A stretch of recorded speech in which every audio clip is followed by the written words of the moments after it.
Hello and welcome into another episode of Locked On Wolves. Today on the show, the Timberwolves spent the weekend doing what they've done all season long. They beat a bad team. They lost to a good team. Is it time to worry about this trend yet? I'll tell you why not next.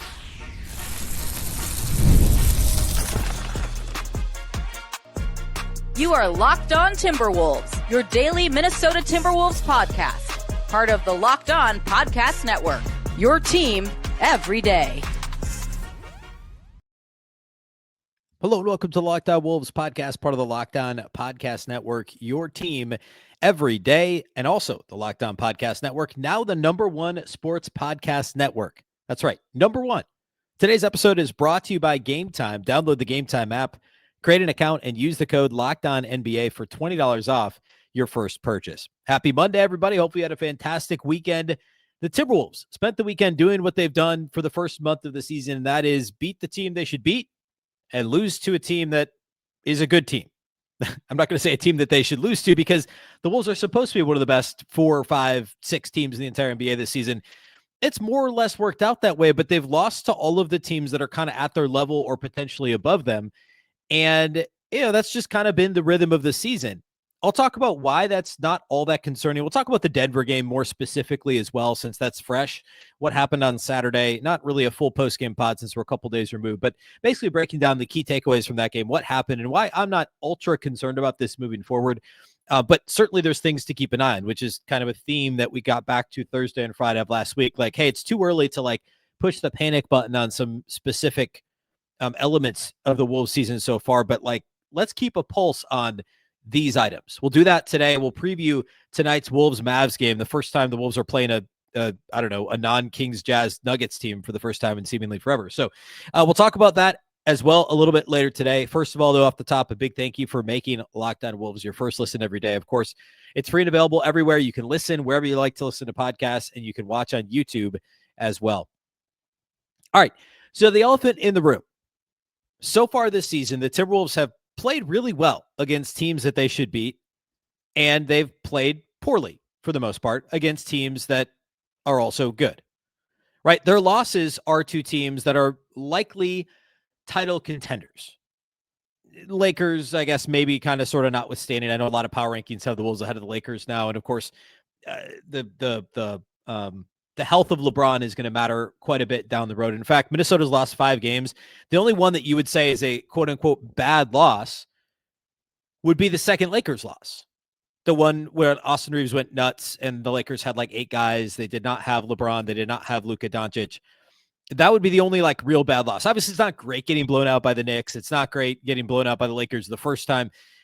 But at least those are good teams. Like the Lakers with Luka are a title contender. They're a top 6 team, probably top 7 team with Luka and with LeBron. So caveats apply. Sure. The first one was on the road. The second one was a 1-point loss when Austin Reeves went crazy. That's the only one that's a quote unquote bad loss. They've lost to the Nuggets twice, both on the second night of a back-to-back, one without Anthony Edwards. And the other, as we'll talk about, was when Anthony Edwards had his worst game of the young season. All their wins have been against likely non-playoff teams, depending on where you think Portland ultimately ends up. I think Portland's kind of a fringy play-in team, but they're also 500 now. So they're all 500 and worse teams. The Kings twice, the Jazz twice, the Nets, the Hornets, the Pacers, and the Blazers. So they have not beaten an above 500 team. They've also not lost to a below 500 team. So is this worrisome? I know that the prevailing kind of, theme right now on X and everywhere is hey, well, the Wolves can't beat a good team, so they're not good. That's not really how that works, because here's the thing. What's the alternative?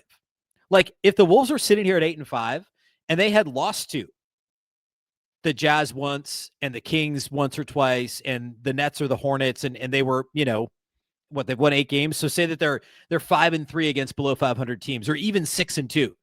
We'd be, and say they beat the Nuggets once and they beat the Lakers once, and they're 8-5, but we'd be sitting here going, man, they shouldn't have lost to the Nets, and they shouldn't have lost to the Hornets, and they shouldn't have lost to the Kings. They can't beat the teams they're supposed to beat. How can we take this team? They're an unserious team. That's what we would be saying if the Timberwolves were 8-5, but had a loss to the Kings and a loss to the Hornets, but had beaten the Nuggets once and beaten the Lakers once. Exact same record. So what's the alternative here? I mean, yeah, it'd be great if they would have won 3 of the 5 losses against good teams. We'd be sitting here, they'd be 11-2. I kind of thought that's what would have happened so far this year. But then they'd be a top 3 team in the NBA. It'd be them and the Thunder and the Nuggets. And that would be kind of like, oh, look, they're the best, one of the best teams in the league. So unless they're going to do that, like take that leap to one of the best 3 teams in the league, what are your options? They win the games they're supposed to win and they lose most of the games against good, like really good teams. Or the alternative, which is they drop games to teams they should beat. So which do we want to be angry about? You can only play the teams in front of you. So inevitably what's going to happen if this, like what I think will happen, and also if the schedule, if the season to this point holds true for Minnesota, I mean, look at the next couple of weeks. Like they play the Thunder in like 10 days, but between now and the Thunder, it's Dallas, Washington, Phoenix, and Sacramento. They should win all 4 of those games. They'll probably drop one, but say they win all 4. Now they're going to be 12-5 going into Thanksgiving Eve against OKC. And what's going to happen? They're going to lose to the Thunder. And then everyone's going to say, well, they can't beat a good team, but they'll be 12-6 on Thanksgiving with winnable games against Boston, San Antonio, and 2 against the Pelicans, who just fired Willie Green. Like that's a super winnable stretch. And my prediction before the season was they'd be 27-7 on New Year's Eve.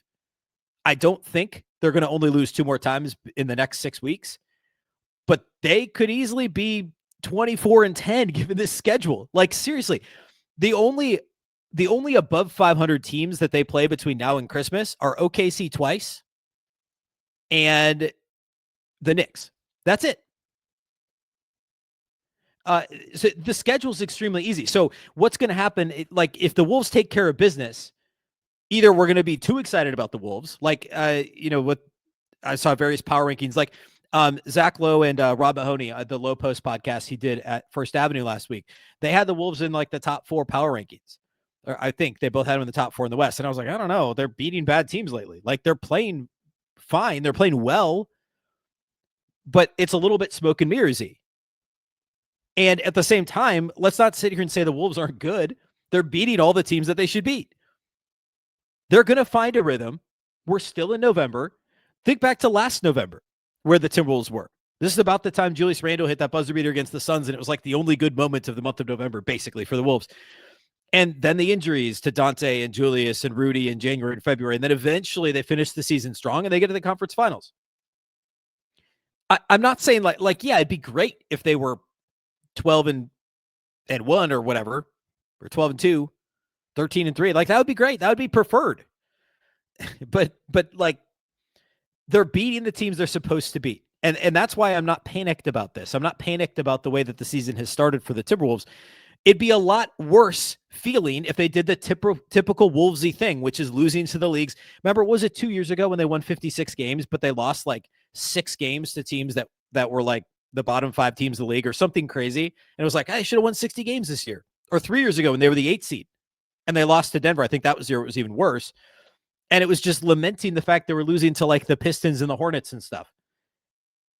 I would take this over that because they're better than how they played against the Nuggets and the Lakers. And they're still beating the teams they're supposed to beat. And then you factor in the fact that Ant missed the Nuggets game, right? And Ant missed the Lakers game with the Austin Reeves. And they lost both of those games, the Lakers game by 1. Or sorry, not no Austin Reeves, the big Austin Reeves game, no LeBron and no Luka. So Ant missed both of those. And both Nuggets games are on the second night of back-to-backs. And I want to talk a little bit more about the Nuggets game here in just a second, but Ant had the worst game of the season. They were still really in this game until the last like 6 minutes. I just like, I think we need to take a half step back here. And inevitably, like I'll be accountable to this in a week and a half when we're previewing this Thunder game on Thanksgiving Eve. The Timberwolves are going to be sitting here at 12-5, and it's going to be like, look, everybody's feeling better about the Wolves now. And then the next day, we'll do the Thanksgiving pod. The Wolves will have lost the Thunder, and everyone's like, it's very predictable how this is going to play out. And I'll on one of these shows this week, I'll do a re-prediction on what the Wolves record will be on New Year's Day. It's not going to be 27-7, but I don't think it's going to be that far off. Given the way they're playing and the way they're trending, relative health and everything, this team's still going to be a 20-plus win team on New Year's Day. Fairly easily. And they're going to be the top 4, maybe 5 in the West, probably top 4. And we're still going to have some questions about how they perform against good teams, and the sledding will get tougher in January. It will. They've got a lot of tough games upcoming because the first part of the schedule is easy. And at least it'd be great if they had won a couple of these games against good teams, but they're holding their own for the most part. They've had lots of extenuating circumstances with the bad luck on the back-to-backs and the timing of the ant injury and all that stuff. But they're in an okay spot. I want to talk more specifically about the Nuggets game next, and then we'll preview the Mavs game here toward the end of the show. That's what we got on tap here next.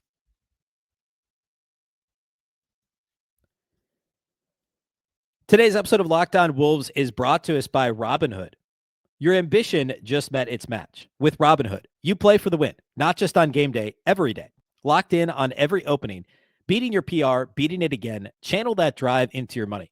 Robinhood puts you in control of your money. Trade stocks and ETFs, options, futures, and crypto all on one platform. You can now build and execute your own trades from a desktop with Robinhood Legends advanced tools, or take advantage of the new Robinhood strategies with a tailored portfolio managed by a team of experts. You expect more from yourself. Expect more from your money. Get started today at Robinhood.com/yourmoney. Again, that's Robinhood.com/yourmoney. Your money, your move. Today's episode of Locked On Wolves is also brought to us by our friends at Game Time. Basketball season, we're a month into it now. A month into the NBA season, believe it or not. And nothing beats being in the arena for the first few games of the season. The Timberwolves still haven't played all that many home games. But let's be real. Getting tickets can be a total headache between waiting in queues, surprise fees, and prices that jump right before checkout. It's easy to get frustrated when all you want to do is cheer on your team. And that's where Game Time comes in. The app that gives fans the advantage. It's your ultimate life hack for scoring amazing NBA tickets fast, easy, and stress-free. Go check out Wolves Mavs tonight at Target Center. Cooper Flagg in town. Of course, Anthony Davis and obviously Kyrie Irving are injured. AD, I think, is listed as doubtful officially. But go check out Cooper Flagg. I mean, you can find NBA tickets on Game Time for under $25. Plus, you can use the zone deals option, which is my favorite thing about Game Time. They're an absolute game changer. You pick the section, Game Time will pick your seats, and you save big. Take the guesswork out of buying NBA tickets with Game Time. Download the Game Time app, create an account, and use the code LOCKEDONNBA for $20 off your first purchase. Terms apply. Again, that's code LOCKEDONNBA, LOCKEDONNBA for $20 off. Swipe, tap, ticket, go.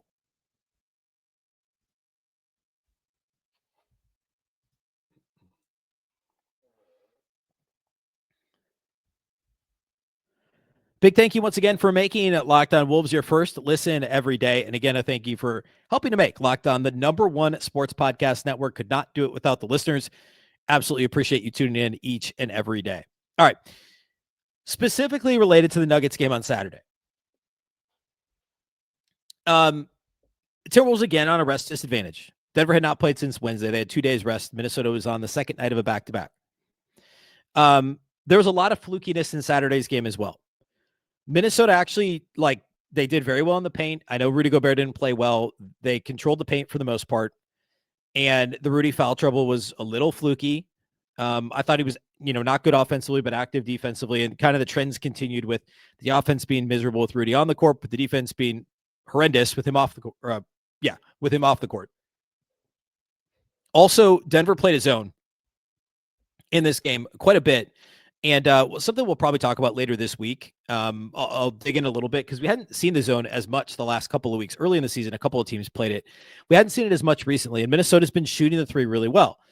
I thought Denver really played with fire in this game, and it worked, obviously, and credit to them. I just don't think that's a sustainable strategy against the Timberwolves. Minnesota shot 29% from three in this game, but for the season, that hasn't been an issue.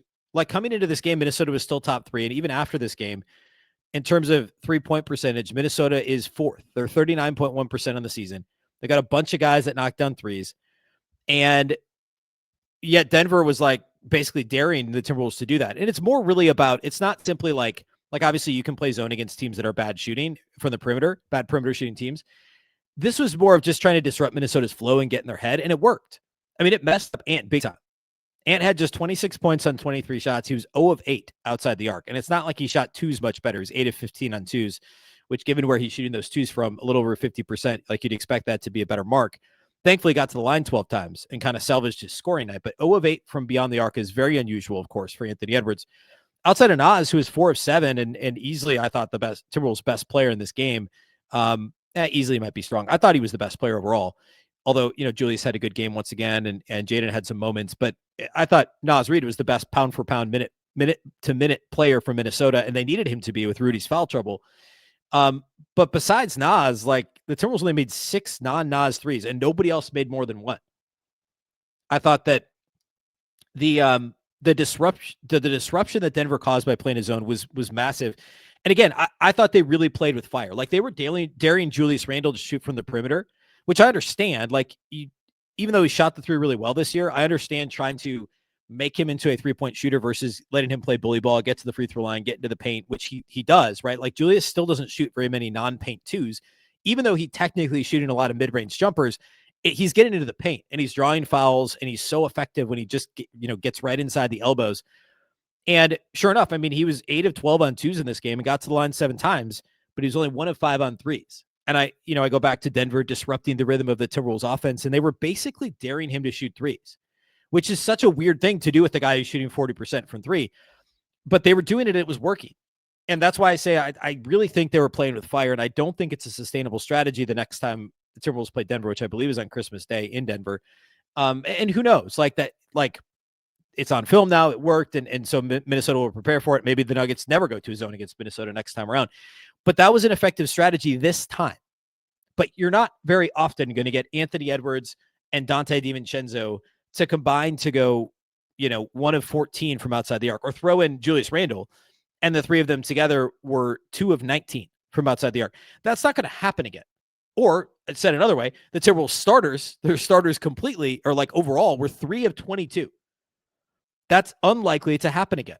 So if Denver keeps doing this zone thing, I thought it was really playing with fire against Minnesota, against Minnesota's offense. They obviously had the Rudy foul trouble. Ant overall struggling from the field. Like that was all a little bit fluky. Gobert's foul trouble, relatively fluky. 4 fouls, ended up only playing 23 minutes. And he had 4 turnovers in this game, which was unusual. The bigger concern for me continues to be the rebounding. Total rebounds in this game, Minnesota was a -7, and Rudy only had 6. Anthony Edwards led the Timberwolves with 8 rebounds in this game. Naz, Rudy, and Julius Randle each only had 6 rebounds, and yet the Wolves did well in the paint. Points in the paint wise, Minnesota was actually a plus 16. And part of the issue, of course, was Denver was much better outside the arc. They knocked out, and they also got 3s from some unlikely sources. Tim Hardaway is obviously an incredible shooter, and he was 5 of 6 in this game. But they got a 3 from, let's see, who made one? Bruce Brown made a 3, which is relatively unexpected at this point.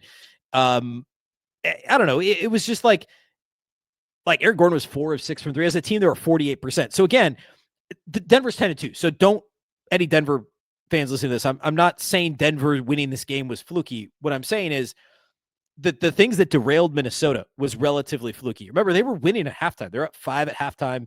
Denver's a great first and third quarter team. They were awesome in the third quarter in this game and ended up, I think they were up by 1 going to the fourth quarter.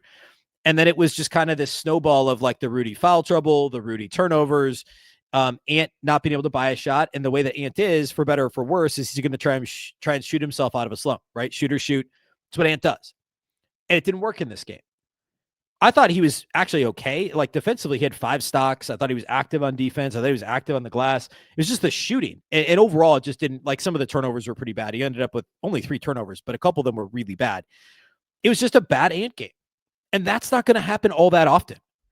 Now, they didn't get much production from anybody, not off the bench, not named Naz Reid. But again, the shooting fluky from Dante, like, this was just a combination of Denver doing Denver stuff on the second night of a back-to-back, making more 3s than they, shooting 3s at a higher clip than normal. The Wolves shot 3s at a worse clip than normal.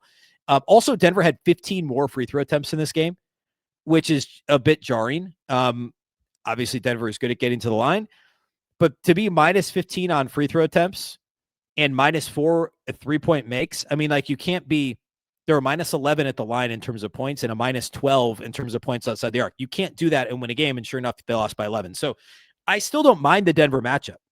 I think that ultimately Denver has to do things to try and create, like, it sounds weird talking about a team that's 10-2, but I still think Minnesota is a good matchup for Denver, and the Nuggets they had to do some things to create a higher variance in what was ultimately the outcome of this game. And I would love to see the Wolves take on Denver at home, not on the second night of a back-to-back, but we don't get to see that. That doesn't happen this year because that's the way the schedule worked out. Minnesota sees Denver 2 more times, both in Denver at altitude. So it's frustrating that we don't get to see this, in a fair fight situation. But I still think the Wolves match up fine against the Nuggets. And going back to the first segment, I'm not worried about the overall trajectory of this Timberwolves season.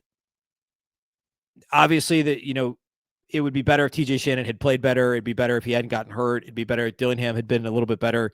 He did not play great in this game. I'm not doing studs and duds today, but I don't think he played well. I know he technically was a positive in his 7 minutes plus minus, but I don't think he made a 3. But I think overall Dillingham didn't play well. Rudy's been up and down, right? He's been like the Wolves have gone how Rudy goes. They're good against the bad teams like Rudy and bad against the good teams like Rudy. Dante's had a roller coaster of a start. Ant's had a roller coaster of a start. Like Julius Randle and Jaden McDaniels are the two constants. Nas has been down mostly until this game, really, offensively. So given all of that, looking up and seeing the Wolves at 8-5 and they've beaten every team they should beat, save for that second Lakers game, I don't know. I don't feel that bad about it. Let's talk about the Wolves-Mavs matchup tonight. We'll do that here next.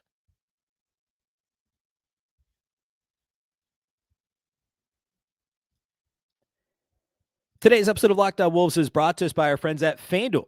The NBA is now a month into the season. There's no better place to get in on the action than FanDuel, the official sports betting partner of the NBA. Even if you missed the start of the game or you just want to ride the hot hand, FanDuel has live bets on everything from who's going to score next to fourth quarter comebacks.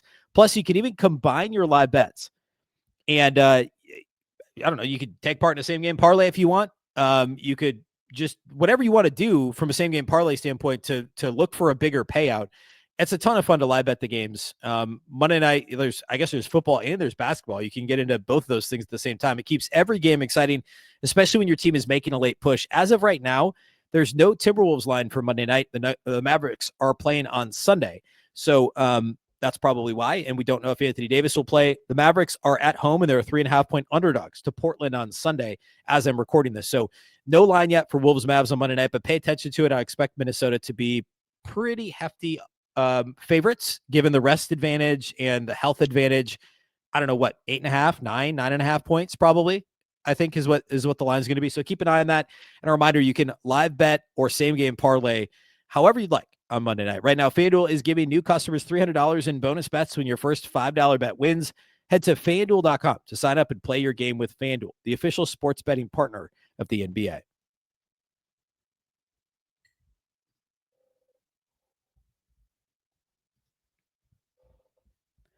All right, Wolves Mavs on Monday night. As mentioned, Dallas is not healthy. We know Kyrie Irving is out for a while still. Anthony Davis hasn't played the last few games. He was listed as doubtful for Sunday's game. I'm recording this before Dallas plays Portland on Sunday. So he's doubtful. I don't think he plays Sunday. It seems unlikely he plays Monday. If he plays Sunday, he's obviously not going to play the back-to-back Monday. So I would anticipate no Anthony Davis, obviously no Kyrie Irving. Cooper Flagg has been okay early in the rookie year. Obviously, Dallas has been a massive disappointment. They're 3-10. They're asking Cooper Flagg to do a bunch of stuff like play a point guard, which I don't know. If I was coaching Cooper Flagg, that's not what I would do immediately with a 19-year-old. But the headline here is obviously the health. I should also say PJ Washington, as of this recording, is a game time to sit. Well, he's questionable for Sunday's game against Dallas. He'll probably play, but that's another thing to keep an eye on. Second night of a back-to-back, traveling from Dallas to Minnesota, Sunday to Monday. Who knows who all plays on Monday night in Minnesota for the Mavericks? They're 3-10, and the only teams that they've beaten are the Wizards, the Pacers, and the Raptors. And the Raptors is way back the first week of the season. This is obviously a game Minnesota should win. They'll likely be favored by 8.5, 9.5 points or something like that. Dallas has the worst offense in the league, and it's not particularly close. The defense has actually been good. Like, according to Cleaning the Glass, it's a top 5 defense. Of course, with AD, they're a much, much, much better defense, but they've got Daniel Gafford and some other good defenders on this team. So that's notable. But of course, Minnesota still has a top 5 offense. Minnesota is a top 5 offense. They're like 16th in defensive efficiency.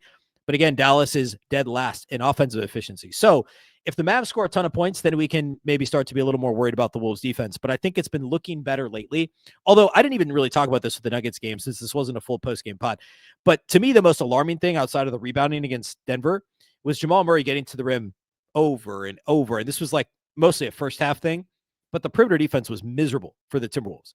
And there needs to be more Jalen Clark. The rotations I thought were a little questionable in the Denver game, so something to keep an eye on Monday is if Rudy's off the floor, you got to have Jalen Clark and ideally both him and Jaden McDaniels on the floor at the same time, because otherwise the defense completely collapses with Naz and Randle on the front court and without having Jaden on the floor to have something of a rim protection, some semblance of rim protection. So keep an eye on that. But again, Dallas is the worst offensive team in the league.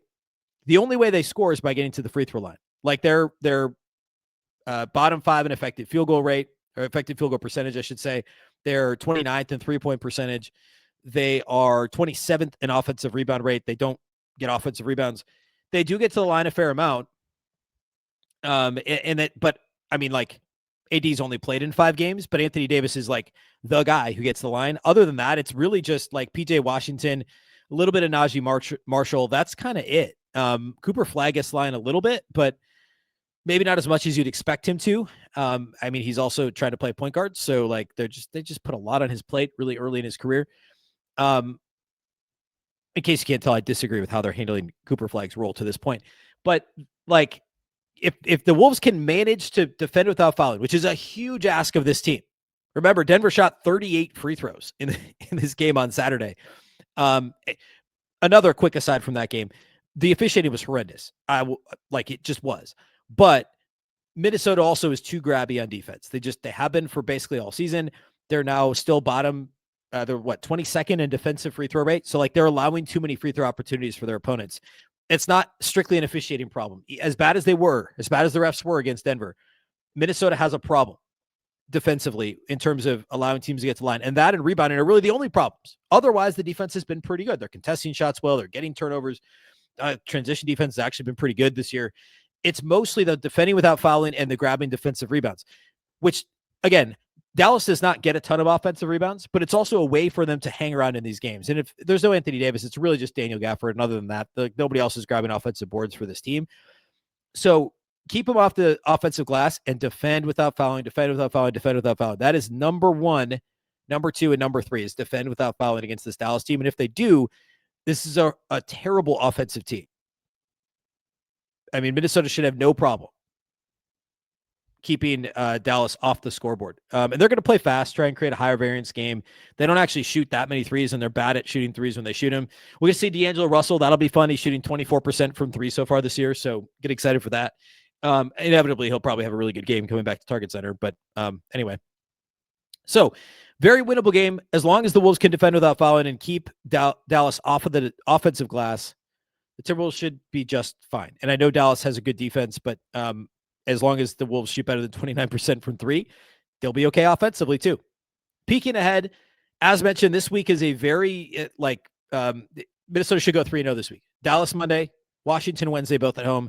On the road at Phoenix for the start of a brief kind of west-ish coast road trip on Friday. And then they get 2 off days before they play at Sacramento on Monday. So they should go 3-0 this week. They need to win a couple more home games. They just haven't been that great at Target Center yet this season, and they got to bank some of these wins against bad teams at home. So, live postcast tonight. Jack and Luke on this YouTube channel, Lockdown Wolves YouTube, will go live after Wolves Mavs. I'll be back Tuesday with the post-game pod, and then again Wednesday we'll get you ready for the Washington game Wednesday night. And we'll also I want to talk about Wolves against the zone, and I don't think Dallas plays a whole lot of zone, but we'll pay attention to that. And if those numbers change at all, we'll hit it on Wednesday's show.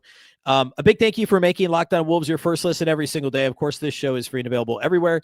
Wherever you like to listen to podcasts, you can find Lockdown Wolves. You can also watch on the Lockdown Sports Minnesota app on both Roku and Amazon Fire TV. A reminder that for your second listen, you can check out the Lockdown Fantasy Basketball Show. Josh Lloyd hosts the #1 fantasy basketball podcast, giving you daily tips and helping you win your league, all while making you a smarter NBA fan. Find Lockdown Fantasy Basketball on YouTube or wherever you listen to podcasts, part of the Lockdown Podcast Network, your team every day.